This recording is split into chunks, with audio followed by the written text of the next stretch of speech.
बिस्मिल्लाहिर्रहमानिर्रहीम। अस्सलाम वालेकुम रहमतुल्लाहि व बरकातुहू। नाज़रीन, वाजिद बाबा अपने यूट्यूब चैनल वाजिद बाबा एडवोकेट के साथ आपकी खिदमत में हाजिर है। नाज़रीन, आप दुनिया में जहां भी कहीं रहें, जिस भी माशरे में रहें, जिस भी जगह पे रहें, आपको मेरी तरफ से ढेर सारा प्यार। अल्लाह की ज़ात आप पे रहमतें, बरकतें और अपना करम फजल नाजिल फरमाए। आप वतन अजीज से बाहर हैं तो मैं उम्मीद करता हूं कि वतन अजीज की याद आपको बहुत सताती होगी, क्योंकि हमारे ओवरसीज पाकिस्तानी जो है ना, हमें दिल से अजीज है।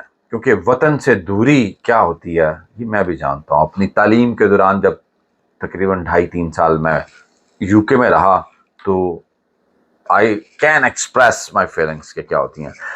कानून और आइन हर मुआशरे का एक बुनियादी जुज है और लाजिम हिस्सा। दूसरी तरफ मैं बात करूंगा कि एक कड़ी चल रही है इंसानों की, हमारे माँ बाप दादा दादी उससे ऊपर और फिर आगे भी नस्ल चलती है। जैसे हम एक दूसरे की नशोनुमा करते हैं, एक दूसरे का ऊपर ख्याल रखते हैं, नीचे कैटर करते हैं, इसी तरह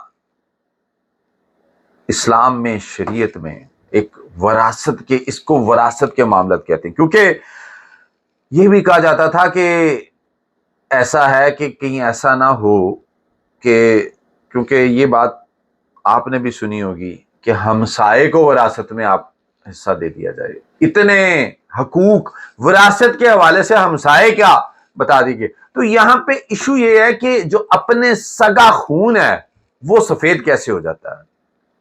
इसके हवाले से अक्सर हमने देखा कि हिबा हिबा कर दिया जाता है, गिफ्ट दे दिया जाता है, लेकिन अदालतें उस पर क्या कहती हैं मैं आज आपको उस पर बताऊंगा। इससे पहले मैं आगे बढ़ूं, प्लीज मेरे चैनल को सब्सक्राइब करें, बेल बटन को ऑन करें, कमेंट्स करें।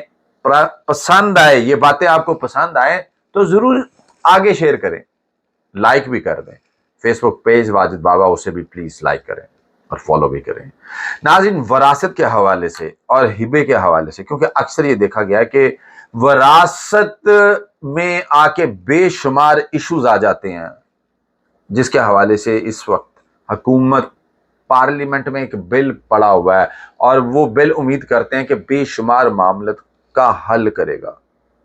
क्योंकि जब बहनें अपनी वरासत तरके में वरासत हिस्सा मांगती हैं, वरासत मांगती हैं, तो वहां पे अक्सर केसेस ऐसे हैं जहां भाई उठ खड़े होते हैं, आगे भाइयों की औलाद उठ खड़ी होती है और लिटिगेशन साल हर साल चलती है। एक कोर्ट, फिर ऊपर दूसरी कोर्ट, फिर उससे ऊपर अदालत आलिया, फिर अदालत उस्मा, और फिर मामला फिर चलते हैं और साल हर साल ये मामला अदालतों में चलते रहते हैं। लेकिन इसके हवाले से तदारुक किया जा रहा है ताकि कोई ऐसा इशू ना आए, टाइमली वरासत करके कब्जा दे दिया। बिलखुसूस औरतों के हवाले से अक्सर जिक्र किया जाता है, क्योंकि जब कोई भी बंदा फौत होता है तो by virtue of nature, by virtue of law, तमाम जो वारसीन है वो मालिक बन जाते हैं, ख्वाह उनके नाम हो या ना हो। लेकिन होता ही है कि जब तक माँ बाप जिंदा होते हैं, हर बच्चा, बेटियां भी आती जाती रहती हैं, लेकिन सूरत हाल बाद में यकसर तब्दील हो जाती है।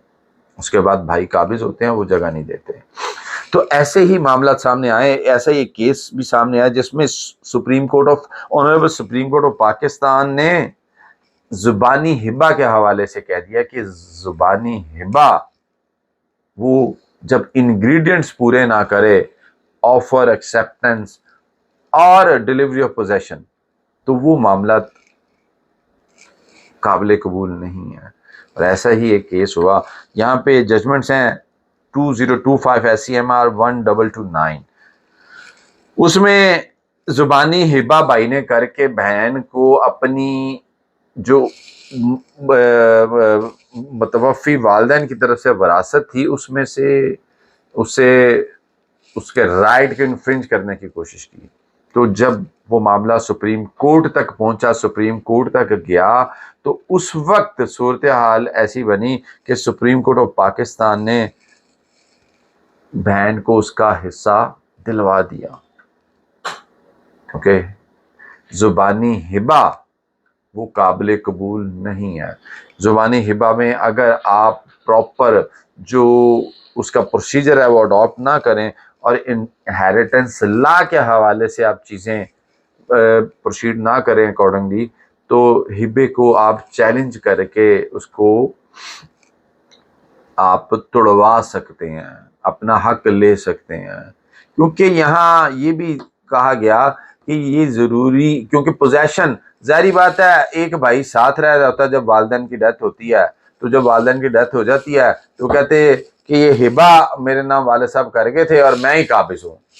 بعد میں جب بلز دیکھے گئے، وہاں پہ یوٹیلیٹی بلز دیکھے گئے وفات سے پہلے تک، تو پتہ یہ چلا کہ وہ بل تو ان کے والد صاحب کے اور والدہ کے نام پہ چل رہے ہیں۔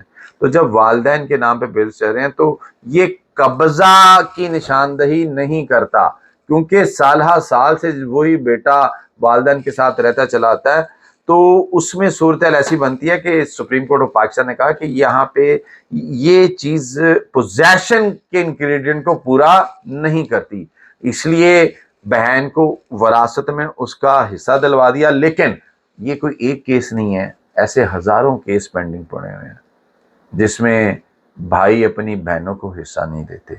میں یہ سمجھتا ہوں کہ یہ ایک بہت بڑا ظلم ہے، ظلم عظیم ہے، جس میں میں یہاں بیٹھے بھی کہوں گا، کیونکہ قانون تو موجود ہے اور وراثت کے قانون میں مزید امپرومنٹ کی جا رہی ہے، اور بہت زیادہ امپرومنٹ اس وقت کی جا رہی ہے تاکہ بہنوں کو ان کا حصہ ان کی زندگی میں مل جائے، یہ نہ لٹیگیشن آگے بچوں میں بھی چلی جائے اور بہنیں اس چیز سے محروم رہ جائیں، کیونکہ شریعت یہ کہتی ہے جہاں ایک مرد کا 2 حصے ہیں ترکے میں تو وہاں عورت کا 1 حصہ، تو وہ بہنیں کیوں محروم رہیں؟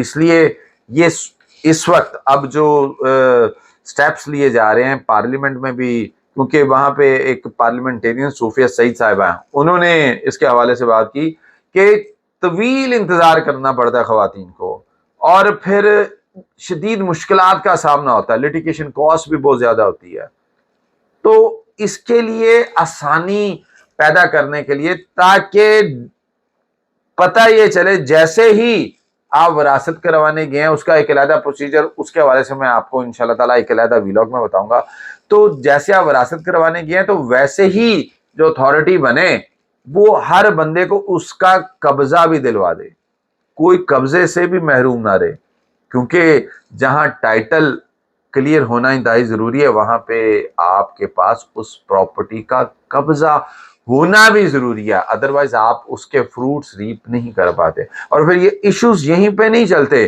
جب آپ اپنی پراپرٹی کا قبضہ لے لیتے ہیں تو پھر بھائیوں پہ آپ میس اینڈ پروفٹ کا بھی دعوے کرتے ہیں۔ اس لیے میں یہ سمجھتا ہوں کہ پراپرلی جب یہ آرگنائز ہو جائے گا سارا معاملہ تو ٹائملی ہر بہن کو، ہر بیٹی کو اس کا حصہ ملے گا۔